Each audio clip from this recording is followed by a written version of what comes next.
What is up, everybody? Welcome back to RC's Gateway to Comics. Today we are going to be talking about the question of, does the character's appearance need to match their role in the story? I.e., ugly is evil and attractive is good. And I'm going to start this off with a very simple answer. No, it does not.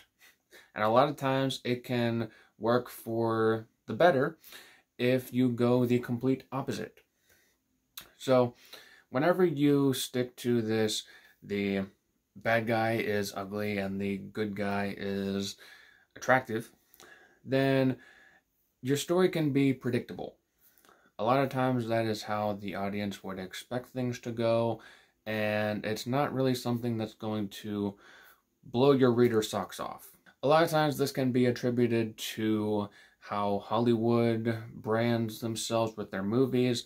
Like if there's going to be a movie that they want to market, they're going to want their main star to be someone who is attractive and marketable, and someone who they're going to be able to post their face on the movie poster or their social media sites and say, this person is the lead in this movie.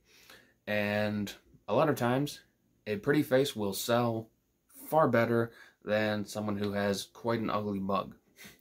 Like, you're not going to want me to be leading a movie when you have someone like Ryan Reynolds or Ryan Gosling. But whenever it comes to stuff like comics or fiction writing, you have a lot more imagination to build upon. And with those stories, you can also use these expected roles as a way to throw your reader off. For example, with my books, the Red Sky series, the first story, and I'm only going to get into the first story, has the villain who is a mermaid. Typically, mermaids are extremely attractive. And she is someone who, in the backstory of the series, she seduced a very powerful pirate, and at one point was very close to taking over control of the entire sea with him. And all of that was because she was able to seduce him with her looks. So, being able to have that villain is able to prey upon their victims with that, by utilizing their looks, it gives them another tool to use in their arsenal for being evil. Now, another thing that you can think of whenever it comes to villains being attractive is that whenever a villain is doing something evil, which, let's be honest, most of the time they are, then the ugliness is more of an internal thing. Granted, there can certainly be villains who are outwardly ugly and outwardly unattractive, and a lot of times that is definitely a simpler way of creating a villain, but to have that sort of stuff on the inward level, it helps to build up a character's deceptive tactics. And like I have already done with a mermaid character in my series, you can also do that same thing with, I don't know, say if it's something like a 1950s crime thriller, then have like a nightclub dancer or a singer be the main villain, and she can use her looks while still being a very ugly person inside. And that sort of stuff is something that you can use to build up the intrigue in that character. Now, switching gears to the other side of the spectrum, you can have a hero who is ugly. And it's a way that you can possibly even build up sympathy for that character. Like, whenever you take a look at, say, Disney's Hunchback of Notre Dame, because I haven't read the book, so I can't really give any thoughts on that one, but you have sympathy for Quasimodo because he is a hero, but he is also looked down upon by everyone else because of his ugliness. And you can use that sympathy to build up that character in the reader's eyes, and also have them overcome that challenge of converting people over to seeing them as the hero rather than just being the ugly person.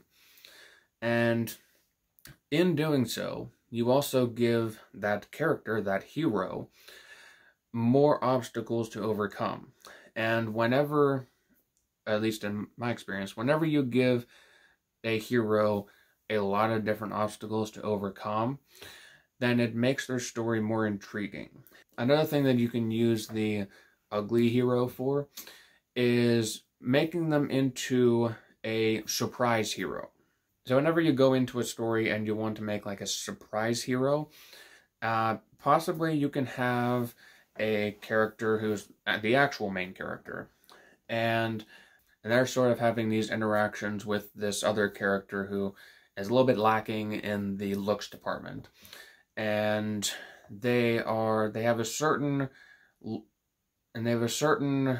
relationship with that character, which is maybe a little bit tense because of prior dispositions.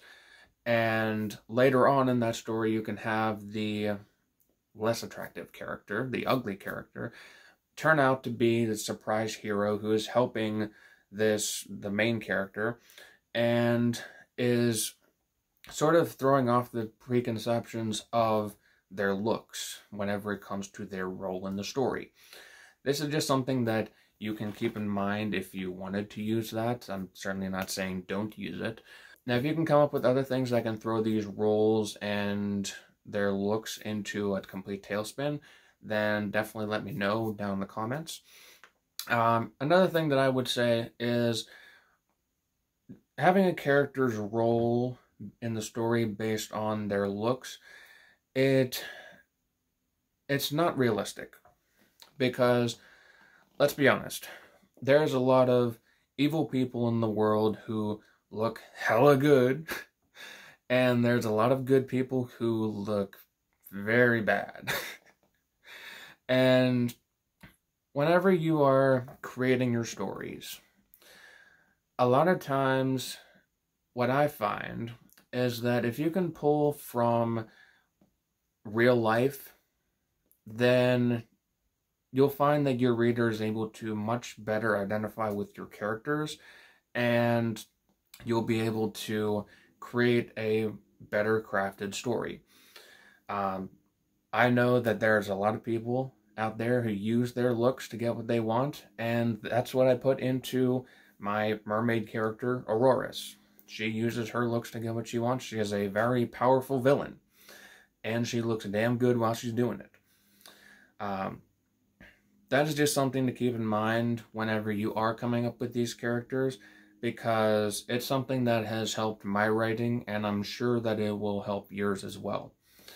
Now, as I have already said, if you have any other ways that you can throw these looks equals role preconceptions out the window, let me know those down in the comments section below, because I'm curious to hear what you guys have to say on this as well.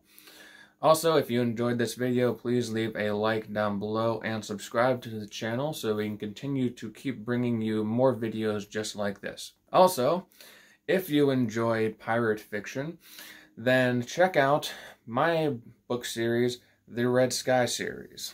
It is a story about a pirate captain named Riggs and his crew as they set about to become the most notorious pirates to sail the seas, all the while fighting against the English Navy and various different magical creatures. This is all happening at the same time as Riggs is trying to win the heart of Julia Hammond, the daughter of a Commodore. So you can see how crazy that sort of situation is going to be. Thank you guys all for watching, and I will see all of you in the next video. Peace out.